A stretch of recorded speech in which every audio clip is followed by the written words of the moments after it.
नामहरम लड़की को जो तुम हवेली में लेके आए हो। बानो बीबी शायद हवेली से बाहर न चली गई हो।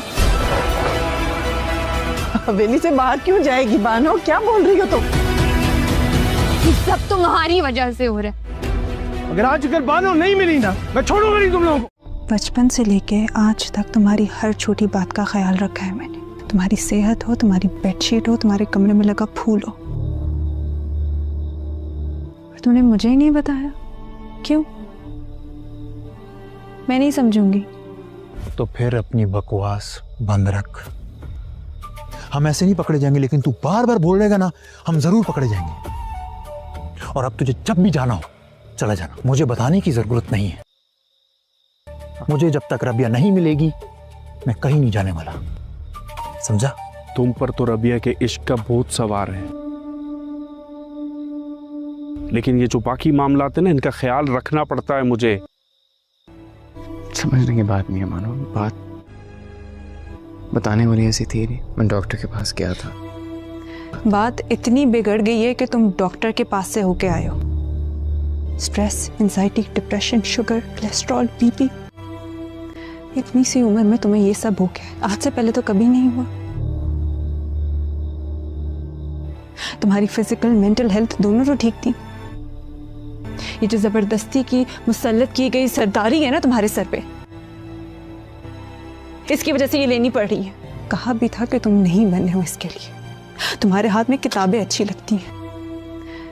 अब ये मत कहना कि मेरी जान आप इमोशनल हो रही हैं, जज्बाती हो रही हैं। नहीं सरबलंद, आज तुम मुझे डांट कर चुप करके नहीं बिठा सकते। मैं कहूंगी और तुम्हें सुनना होगा और मानना भी। बस जैसे हमने पहले डिसाइड किया था, हम वैसे ही करेंगे। तुम, मैं, बीबी जान, हम शहर जाएंगे। हम वहां जाके एक नई जिंदगी शुरू करेंगे। तुम बेशक चले जाना अमेरिका, कनाडा, यूके, जहां मर्जी तुम्हारा दिल चाहे। अपनी पढ़ाई कंप्लीट करो। मैं बी जान के पास पीछे रुकूंगी। मैं अपनी पढ़ाई कंप्लीट करूंगी। एक नई जिंदगी शुरू करेंगे। सब ठीक हो जाएगा। तुम्हारी तबीयत बिल्कुल ठीक हो जाएगी।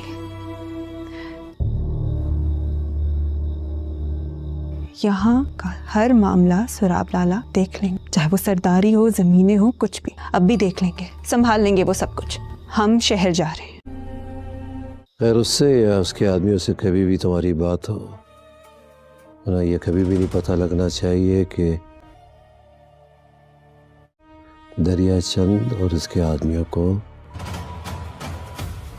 हमने मारा है। जी हाँ जी। और तोरसम को हमेशा ये यकीन रहना चाहिए कि शेर दिल को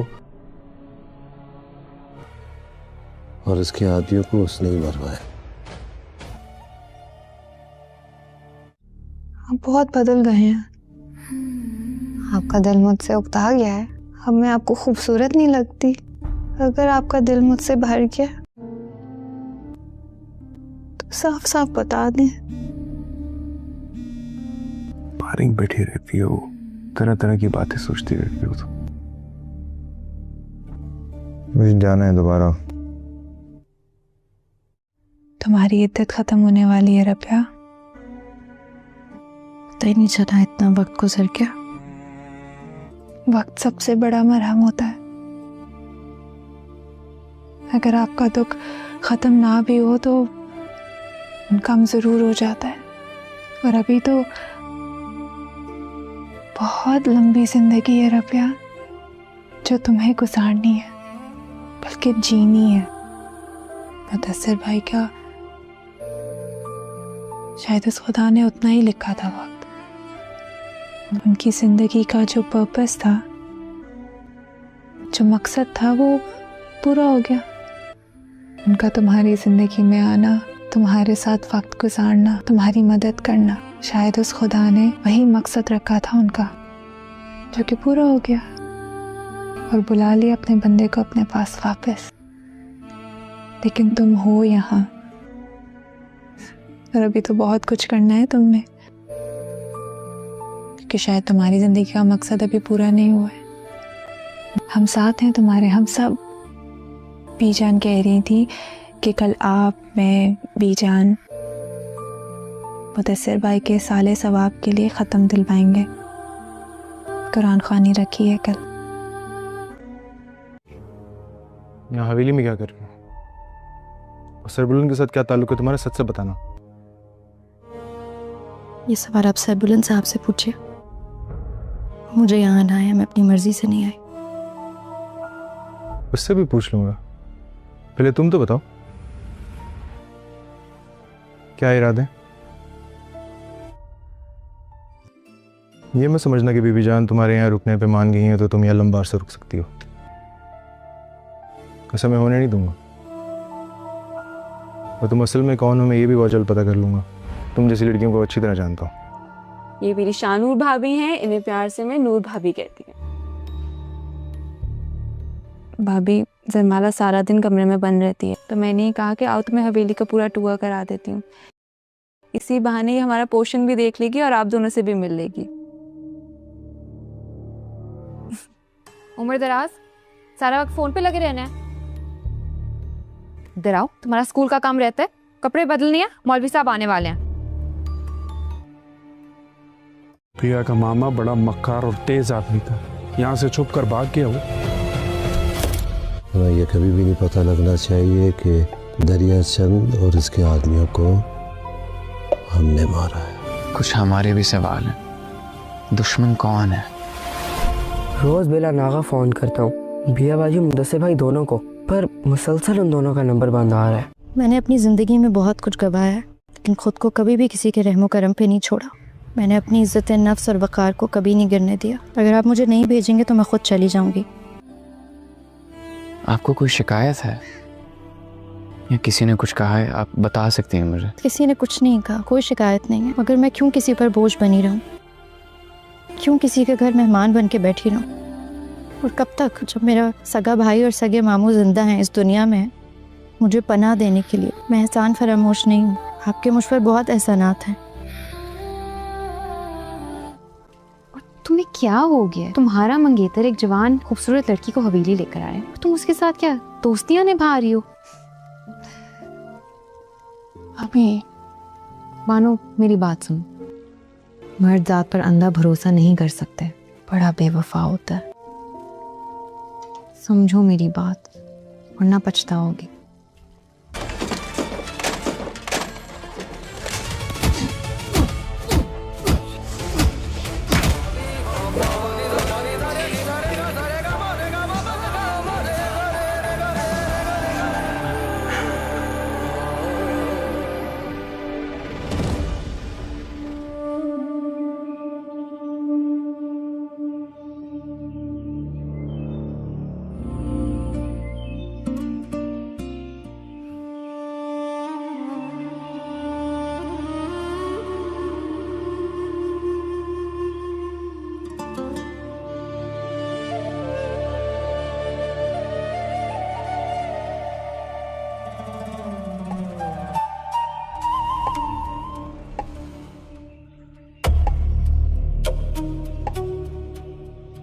बच्चे,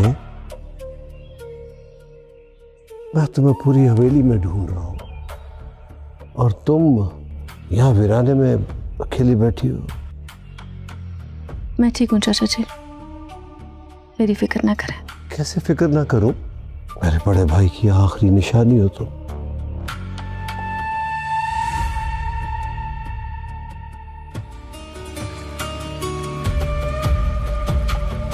हाँ जी, तोरसम का कुछ अता पता नहीं है। ज़ाफ़रान से हमारे मंजरों ने खबर भेजी है, तोरसम और उसके तीनों आदमी कहीं नहीं मिल रहे।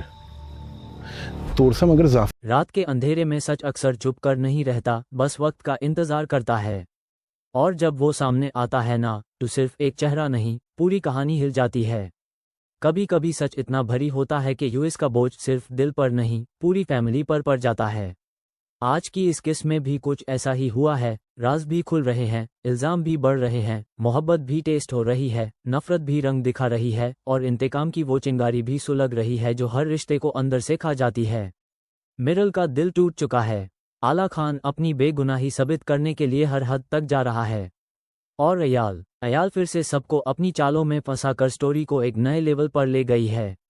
लेकिन सबसे बड़ा और सबसे इम्पोर्टेंट सवाल ये है कि असल में कसूरवार कौन है?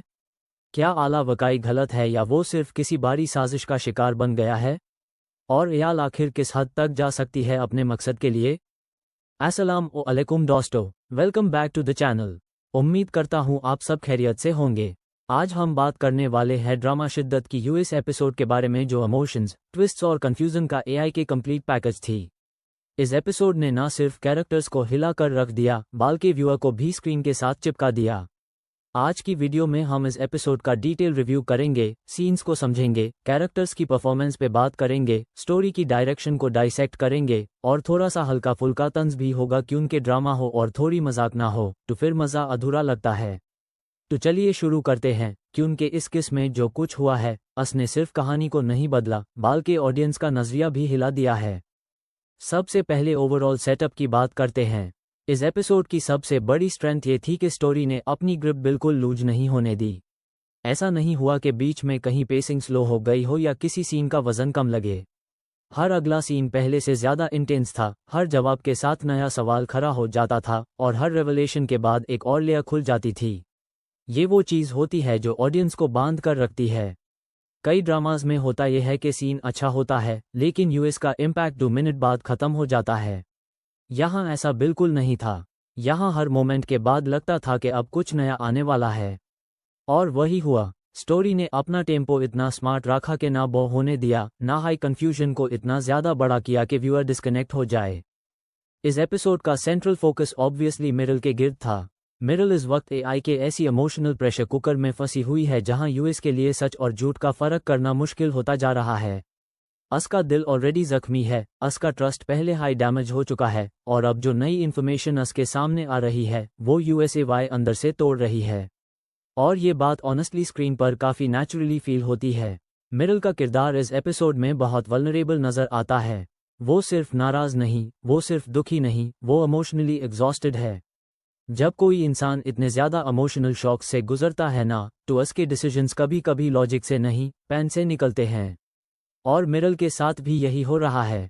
वो हर बात को दिल से ले रही है, हर शक को पर्सनल समझ रही है और हर नई रेवलेशन उसके अंदर के बैलेंस को और ज़्यादा बिगाड़ रही है। लेकिन यहाँ एक बात मानी पड़ेगी, मिरल कभी कभी थोड़ी जल्दी रिएक्शन दे देती है। वो हर बात को पूरा सुनने से पहले इमोशनल कंक्लूजन पे पहुँच जाती है और व्यूअर के दिल में तुरंत ये ख्याल आता है कि यार ज़रा रुक जाओ, बात पूरी टू सुन लो। मगर ट्रूथ ये है कि ड्रामा में ऐसे ही मोमेंट स्टोरी को इंटेंस बनाते हैं। अगर सब कैरेक्टर्स कूल, काम और रैशनल हो जाए तो फिर ड्रामा का टेंशन ही खत्म हो जाए। मिरल की एक्टिंग की सबसे बड़ी स्ट्रेंथ ये थी कि यूएस का दर्द फेक नहीं लगा। उसके चेहरे पर जो तकलीफ थी वो ओवर एक्टिंग नहीं थी बल्कि प्रॉपरली फेल्ट इमोशन थी। जब वो किसी बात को समझने की कोशिश करती है और फिर दोबारा टूट जाती है तो उसका एक्सप्रेशन बहुत कुछ बोल जाता है। विदाउट टू मच डायलॉग, सिर्फ चेहरे के थ्रू पेन कन्वे करना आसान नहीं होता और मिरल ने इस एपिसोड में ये काम काफ़ी अच्छी तरह किया। ए फ्लैट आते हैं आला खान की तरफ। इस एपिसोड में अगर कोई कैरेक्टर सबसे ज़्यादा फंसा हुआ, मजबूर और मिसअंडरस्टूड लगा तो वो आला खान था। उस पर इल्ज़ाम का इतना बड़ा बोझ है कि कभी कभी लगता है कि वो इंसान कम और किसी साजिश का टारगेट ज़्यादा है। उसके खिलाफ ना सिर्फ बातें चल रही हैं बल्कि उसकी हर मूवमेंट को सस्पिशियस नज़र से देखा जा रहा है। आला खान का सबसे इंटरेस्टिंग एस्पेक्ट ये है कि वो टूटने के बावजूद लड़ रहा है। ये चीज़ यूएस के कैरेक्टर को स्ट्रांग बनाती है। हर कोई अगर यूएस के अगेंस्ट खड़ा है तब भी वो अपनी सफाई में लगा हुआ है। वो हर वक्त एक्सप्लेन करने की कोशिश कर रहा है कि यूएस ने जो कुछ किया उसके पीछे कोई और स्टोरी है। लेकिन प्रॉब्लम वही है जो अक्सर ड्रामाज में होती है, जब तक प्रोटैगनिस्ट खुलकर बोल नहीं देता मिसअंडरस्टैंडिंग्स और बढ़ जाती हैं। इस पॉइंट पर एक छोटी सी कंप्लेंट बनती है। आला अगर थोड़ा और डायरेक्ट होता, अगर वो अपनी बात को टाइम पर क्लियरली और कॉन्फिडेंटली समझा देता तो शायद आधा कॉन्फ्लिक्ट कम हो जाता। लेकिन फिर स्टोरी का सस्पेंस कहाँ से आता? ड्रामा राइटर्स भी ये बात अच्छी तरह समझते हैं कि जब बंदा सीधा साफ बोल दे तो फिर स्टोरी के पास स्ट्रेच करने के लिए क्या बचेगा। इसीलिए आला की साइलेंस भी यूएस के अगेंस्ट वेपन बन गई है। फिर भी उसके कैरेक्टर में सिंपैथी नेचुरली बिल्ड होती है। क्योंकि वो हर वक्त प्रेशर में है, हर वक्त यूएस पर शक हो रहा है, हर वक्त यूएसएवाई डिफेंड करना पड़ रहा है। और इन सब के बावजूद वो अपना बैलेंस पूरी तरह लूज नहीं करता। ये यूएसएवाई रियलिस्टिक और रिलेटेबल बनाता है। वो सुपरह्यूमन नहीं लगता, वो एक ऐसे इंसान की तरह लगता है जो मुश्किल सिचुएशन में फंसा हुआ है और बस सरवाइव करने की कोशिश कर रहा है। ए फ्लैट बात करते हैं ड्रामा की सबसे डेंजरस और सबसे ज़्यादा इंट्रीगिंग कैरेक्टर अयाल की। अगर इस एपिसोड का सबसे ज़्यादा पावरफुल एलिमेंट कोई था तो वो अयाल की प्रेजेंस थी। ये वो कैरेक्टर है जो सीन में आते ही टेंशन का लेवल ऊपर ले जाती है। उसकी स्टाइलिंग, उसका एक्सप्रेशन, उसका डायलॉग डिलीवरी और यूएस का मैनिपुलेटिव ऑरा सब कुछ मिलकर यूएसएवाई एक डेंजरस मिस्ट्री बनाता है। अयाल का सबसे बड़ा प्लस पॉइंट यह है कि वो सिर्फ विलन बन कर नहीं आती, वो साइकोलॉजिकल गेम प्लेयर बैन कर आती है। उसकी स्ट्रेटजी सिर्फ सीधी साजिश तक लिमिटेड नहीं होती, वो लोगों के इमोशंस, उनके फियर्स, उनके असम्पशंस और उनकी वीकनेस को टारगेट करती है। और इसीलिए यूएस का कैरेक्टर ऑडियंस को अनॉय भी करता है और इंट्रिग भी। ये भी सच है कि अयाल के प्लान्स कभी कभी थोड़े कन्वीनियंट लगते हैं। मतलब ऐसा महसूस होता है कि यूएस की प्लानिंग हर वक्त इतनी स्मूथ कैसे हो जाती है। हर बंदा यूएस की बात इतनी आसानी से क्यों मान लेता है। हर सीन में यूएसएवाई एडवांटेज क्यों मिल जाता है। यहाँ रियलिज्म थोड़ा सा वीक पैट जाता है, लेकिन फिर भी कैरेक्टर का ओवरऑल इम्पैक्ट बहुत स्ट्रॉन्ग है। अयाल का प्रेजेंस हाई स्टोरी को फ्यूल दे रहा है। ऐसी कैरेक्टर्स ड्रामा में हमेशा यादगार होती हैं। ऑडियंस उनसे या तो बहुत प्यार करती है या दिल से नफरत। बीच का रिएक्शन कम ही होता है, और अयाल के केस में भी ऐसा ही है। उसको देखकर लगता है कि ये कोई ऑर्डिनरी एंटागनिस्ट नहीं, बल्कि एक ऐसी फीमेल फोर्स है जो हर चीज़ को अपने हिसाब से चलाना चाहती है। ए फ्लैट थोड़ा सा फैमिली सीक्रेट्स के एंगल पर बात करते हैं, क्योंकि इसी ने एपिसोड को और ज़्यादा हैवी बना दिया। इस एपिसोड में जो पस्त के राज सरफेस पर आए, उन्होंने पूरी फैमिली डायनामिक्स को शेक कर दिया। और ये ड्रामा का सबसे स्ट्रॉन्ग थीम भी है, जो बात बरसों से छुपाई जाए वो किसी ना किसी दिन सामने आती ही है। और जब आती है ना, तो सिर्फ एक सच नहीं खुलता, उसके साथ बहुत सारी पुरानी तकलीफें भी जग जाती हैं। फैमिली सीक्रेट्स का असर कभी एक जनरेशन तक लिमिटेड नहीं रहता, वो अगले लोगों तक मूव करता है, उनकी सोच में, उनके ट्रस्ट में, उनके रिश्ते में, उनके डिसीजंस में। इस एपिसोड में यही फीलिंग बहुत स्ट्रॉन्ग थी। हर कैरेक्टर किसी ना किसी तौर पर माजी के बोझ को कैरी करता नजर आया, और जब माजी का बोझ प्रेजेंट को क्रश करने लगे, टैप स्टोरी और भी इमोशनल हो जाती है। इस पॉइंट पर एक और इंटरेस्टिंग बात है, ये ड्रामा सिर्फ एक लव ट्रायंगल या फैमिली कॉन्फ्लिक्ट की स्टोरी नहीं रहा। ए फ्लैट ये guilt, revenge, deception, emotional trauma और हिडन ट्रूथ का मिक्सचर बन चुका है। और ऑनेस्टली यही चीज़ इसे एंगेजिंग बनाती है। अगर सिर्फ रूठना मनाना होता तो इतनी देर तक ऑडियंस स्टक ना रहती। दादी का कैरेक्टर इस एपिसोड में काफ़ी क्रूशियल था। दादी की खामोशी भी बोल रही थी और यूएस के डिसीजंस भी। वो ऐसे कैरेक्टर के तौर पर सामने आती है जहां ना वो फुली विलन लगती है, ना फुली इनोसेंट। यह ग्रे शेड यूएसएवाई इंटरेस्टिंग बनाता है। ऑडियंस के दिल में यूएस के लिए गुस्सा भी आता है और अफसोस भी, क्योंकि वो जो भी कर रही थी, उसके पीछे सिर्फ शरारत नहीं लगती, बल्कि मजबूरी, पास्ट ट्रॉमा और इमोशनल बर्डन भी नजर आता है। यहाँ ये भी क्लियर होता है कि दादी का रोल सिर्फ फैमिली का एल्डर होने का नहीं, बल्कि इस पूरी कहानी के हिडन आर्किटेक्चर का हिस्सा है। कई दफ़ा ऐसे कैरेक्टर्स हाई प्लॉट को ड्राइव करते हैं।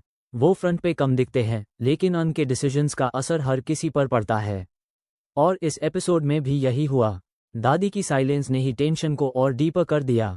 याकूब का रोल इस एपिसोड में शायद फ्लैशी नहीं था, लेकिन इम्पोर्टेंट ज़रूर था।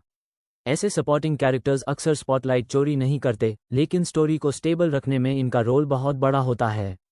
याकूब ने आला के अराउंड एक ऐसी एनर्जी क्रिएट की जो ग्राउंडेड थी। जब सब लोग शक, इमोशनल ड्रामा और कंफ्यूजन में फंसाए हुए थे, याकूब थोड़ा सा बैलेंस प्रोवाइड कर रहा था। सपोर्टिंग कैरेक्टर्स का सबसे बड़ा रोल ये होता है कि वो सेंट्रल कॉन्फ्लिक्ट को बिलीवेबल बनाते हैं। अगर सिर्फ मेन कैरेक्टर्स हाई बोल रहे हों और बाकी सब ब्लैंक हों, तो ड्रामा आर्टिफिशियल लगता है। याकूब इस एपिसोड में इसी बैलेंस का सोर्स था। उसका प्रेजेंस छोटा सही लेकिन इफेक्टिव था। ए फ्लैट डायरेक्शन और प्रेजेंटेशन की बात करते हैं, क्योंकि सीन कितना भी स्ट्रांग हो, अगर उसकी प्रेजेंटेशन वीक हो तो इम्पैक्ट आधा रह जाता है। इस एपिसोड में कैमरा वर्क बहुत थॉटफुल था। Emotional close ups, intense reactions, silent pauses और बैकग्राउंड स्कोर का टाइमिंग सब मिलकर सीन्स को और ज़्यादा अलाइव बना रहे थे। खास तौर पर वो सीन्स जहां कैरेक्टर्स तन्हाई, गुस्से या हार्ट ब्रेक में दिखाए गए, वहां डायरेक्शन की क्वालिटी क्लियरली नजर आए। कैमरा ने अननेसेसरी ड्रामा क्रिएट नहीं किया, बल्कि इमोशन को होल्ड किया। और ये बहुत इंपॉर्टेंट होता है। कभी कभी सिर्फ एक लॉन्ग पॉज या एक साइलेंट स्टेयर पूरे डायलॉग से ज़्यादा पावरफुल होता है। बैकग्राउंड म्यूजिक का यूज़ भी काफ़ी प्रोमिनेंट था। पाकिस्तानी ड्रामाज में इमोशनल म्यूजिक का ओवरयूज कॉमन है और इस एपिसोड में भी वो वार्मथ और हैवीनेस दोनों क्रिएट कर रहा था। कुछ लोग इसे ओवर ड्रामेटिक समझते हैं, लेकिन सच ये है कि इसी म्यूजिक की वजह से सीन्स का इमोशनल वेट बढ़ता है। अगर साउंड डिज़ाइन ना हो तो कई सीन्स इतने इम्पैक्टफुल ना लगते। डायलॉग डिलीवरी भी काफ़ी थिएट्रिकल थी, लेकिन ऑनेस्टली ये ड्रामा की स्टाइल का हिस्सा है। पाकिस्तानी ऑडियंस ऐसे इंटेंस एंड ड्रामेटिक डिलीवरी को एंजॉय करती है। यहाँ रियलिज्म से ज़्यादा इमोशनल इम्पैक्ट इंपॉर्टेंट होता है, और इस एपिसोड ने इसी इम्पैक्ट को टारगेट किया। ए फ्लैट इमोशनल इम्पैक्ट पर आते हैं। इस एपिसोड की सबसे नोटिसेबल चीज़ ये थी कि यूएस ने इमोशनली किसी को भी हल्का नहीं छोड़ा। मिरल रो रही है, आला स्ट्रगलिंग है, अयाल गेम खेल रही है, दादी अपने राज संभाल रही है, याकूब बैकग्राउंड में बैलेंस कर रहा है, और ऑडियंस बीच में सब कुछ अब्जॉर्ब कर रही है। ये हाई टू अच्छी स्टोरी टेलिंग होती है। हर सीन के बाद लगता है कि अब नया लेयर ओपन हुआ है, और जब लेयर्स खुलती हैं तो कैरेक्टर्स के बारे में जो पहले परसेप्शन होता है वो भी चेंज होता है। यह एपिसोड इसी सेंस में पावरफुल था कि इसने कैरेक्टर्स को ब्लैक एंड वाइट से निकाल कर ग्रे जोन में ला खड़ा किया। मिसअंडरस्टैंडिंग्स इस एपिसोड का सबसे बड़ा फ्यूल थे। हर कैरेक्टर किसी ना किसी बात को आधा सुनकर पूरा समझ रहा था। हर कोई अस्यूम कर रहा था, हर कोई किसी और की नीयत पे डाउट कर रहा था, और इसी वजह से टेंशन और बढ़ रही थी। व्यूअर के अंदर भी ये फ्रस्ट्रेशन बिल्ड होती रहती है कि यार बस एक मिनट, कोई किसी की बात पूरी टू सुन ल। आला और मिरल के दरमियान इमोशनल डिस्टेंस इस एपिसोड में और भी गहरा हो गया। उनके रिश्ते में जो ट्रस्ट का गैप था वो अब और वाइड हो गया है, और ये गैप सिर्फ मिसअंडरस्टैंडिंग की वजह से नहीं बल्कि अनराजों की वजह से भी है जो अब तक उनके बीच क्लियर नहीं हुए। यह दोनों कैरेक्टर्स इमोशनली एक दूसरे के करीब हो सकते थे, लेकिन सर्कमस्टांस ने उन्हें ऑपोजिट डायरेक्शन में धकेल दिया। आला और मिरल का कॉन्फ्लिक्ट इस एपिसोड की जान भी है और दर्द भी। जान इसलिए कि यही सेंट्रल टेंशन है, दर्द इसलिए कि व्यूअर को पता होता है कि अगर थोड़ी सी कम्युनिकेशन हो जाए तो बहुत कुछ ठीक हो सकता है, लेकिन ड्रामा में कम्युनिकेशन लेट होती है और रिएक्शन पहले आ जाता है। इसी डिले से हाई इंटेंसिटी क्रिएट होती है। अयाल की प्लानिंग पर थोड़ी सी और टैंकीद ज़रूर बनती है। कभी कभी वो इतनी ओवर इफेक्टिव लगती है कि उसे लगता है कि पूरी स्टोरी उसी के इनपुट पर चल रही है। हर चीज़ का पहले से अंदाज़ा, हर रिएक्शन का पहले से एस्टिमेट, हर मूव का पहले से कंट्रोल, ये थोड़ा ज़्यादा पॉलिश्ड फील होता है। इस तरह की राइटिंग सस्पेंस क्रिएट करती है, लेकिन रियलिज्म को थोड़ा हट भी करती है। फिर भी ये मानना पड़ेगा कि अयाल का कैरेक्टर बहुत फैसिनेटिंग है। ऐसी कैरेक्टर्स देखकर ऑडियंस को सस्पेंस का मज़ा आता है। वो प्रेडिक्ट नहीं होती, वो डिस्टर्ब करती है और हर सीन में अपनी प्रेजेंस का सिग्नल देती है। और ऑनेस्टली ड्रामा को ऐसे ही स्ट्रॉन्ग एंटागनिस्ट्स की ज़रूरत होती है। ए फ्लैट फ्यूचर प्रेडिक्शंस की तरफ चलते हैं, क्योंकि इस एपिसोड ने नेचुरली कई सवाल खड़े कर दिए हैं। क्या मिरल को पूरी हकीकत समझ आएगी? क्या उसे ये पता चलेगा कि आला वाकई गिल्टी है या नहीं? क्या आला खान अपनी बेगुनाही साबित कर पाएगा? क्या अयाल की चालें किसी और को भी नुकसान पहुंचाएंगी? और जो माजी का सच अब आधा बाहर आया है, क्या वो और भी लोगों की जिंदगियां बर्बाद करेगा? यही सवाल अगले एपिसोड का हाइप क्रिएट कर रहे हैं, और यही वजह है कि ऑडियंस ड्रामा के साथ जुड़ी हुई है। जब तक जवाब अधूरे हों, क्यूरियोसिटी जिंदा रहती है, और जब क्यूरियोसिटी जिंदा होती है तब तक व्यूज और एंगेजमेंट दोनों हाई रहते हैं। शिद्दत इसी फेज में है जहां हर एपिसोड एक नया शौक दे रहा है। अगर आने वाली एपिसोड्स में रेवलेशंस और कैरेक्टर डेवलपमेंट का बैलेंस सही रखा गया तो यह ड्रामा और भी ज़्यादा मेमोरेबल बन सकता है। लेकिन अगर सीक्रेट्स को अननेसेसरीली स्ट्रेच किया गया तो ऑडियंस का पेशेंस भी टेस्ट हो सकता है। फिलहाल के लिए स्टोरी का पेस काफ़ी सॉलिड है और व्यूअर इसीलिए इन्वेस्टेड हैं। ए फ्लैट थोड़ा सा ओवरऑल वर्डिक्ट दे देते हैं। टोटल मिलाकर ये एपिसोड बहुत स्ट्रॉन्ग था। इसने स्टोरी का मोमेंटम मेंटेन रखा, इमोशंस को पीक पर ले गया और सस्पेंस को और गहरा कर दिया। मिरल का दुख सिंसियर लगा, आला की मजबूरी जेन्युइन फील हुई और अयाल की डेंजरस प्रेजेंस ने पूरी कहानी को और ज़्यादा थ्रिलिंग बना दिया। हाँ, कुछ जगह ओवर ड्रामेटाइजेशन महसूस हुई, कुछ डायलॉग्स थोड़े हैवी थे, कुछ रिएक्शंस थोड़े ज़्यादा स्ट्रेच्ड लगे, और अयाल की प्लानिंग कभी कभी थोड़ी टू कन्वीनियंट नजर आई। लेकिन इन छोटी कमजोरियों के बावजूद एपिसोड ग्रिपिंग रहा। ये उन एपिसोड्स में से था जो ख़त्म होने के बाद भी दिमाग में घूमता रहता है। सबसे इम्पॉर्टेंट बात यह है कि ड्रामा ने सिर्फ स्टोरी नहीं चलाई बल्कि इमोशंस को ड्राइव किया। और जब इमोशंस ड्राइव करने लगे ना तो ऑडियंस कनेक्ट कर लेती है। इसीलिए ये एपिसोड सिर्फ देखा नहीं गया, महसूस भी किया गया।